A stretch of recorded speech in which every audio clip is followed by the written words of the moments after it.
If you want to lose body fat long term, you need to stop doing this. Stop severely restricting calories. When people want to lose body fat, they often go on apps like MyFitnessPal. But the issue with this particular app starts with the fact that it asks you how much weight you want to lose per week.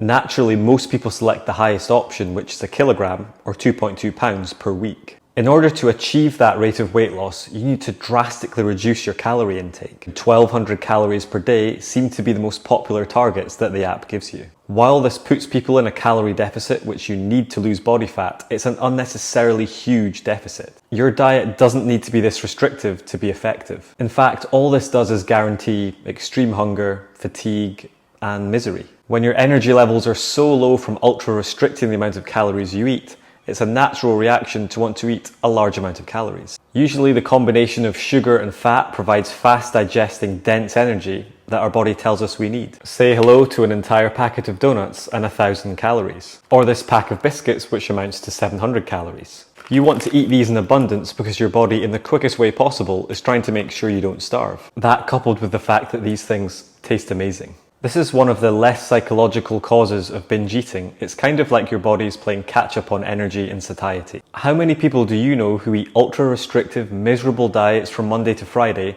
and then eat everything in sight at the weekend? The natural reaction after a binge eating episode is one of disappointment because it's the opposite of what you should be doing if you want to lose fat. This includes guilt, feelings of failure, low self-esteem, and the urge to give up, followed by punishment in the form of more ultra restriction. And then you're back to square one and the cycle repeats over and over. These vicious cycles don't serve you for two reasons.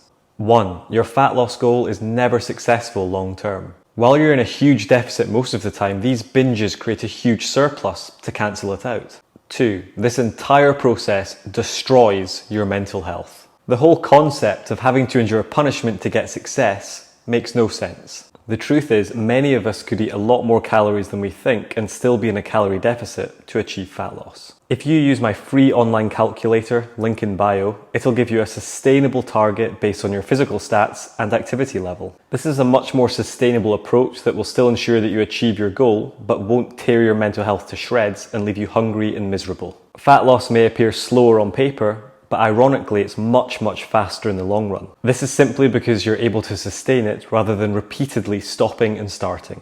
You're also more likely to enjoy it if you don't feel hungry all the time. And if you enjoy doing something, there's more chance you'll stick to it. Hopefully this video reassures you that you don't have to take your mental health on a roller coaster when trying to lose body fat, and that slow and steady is a much more intelligent approach. Until next time then.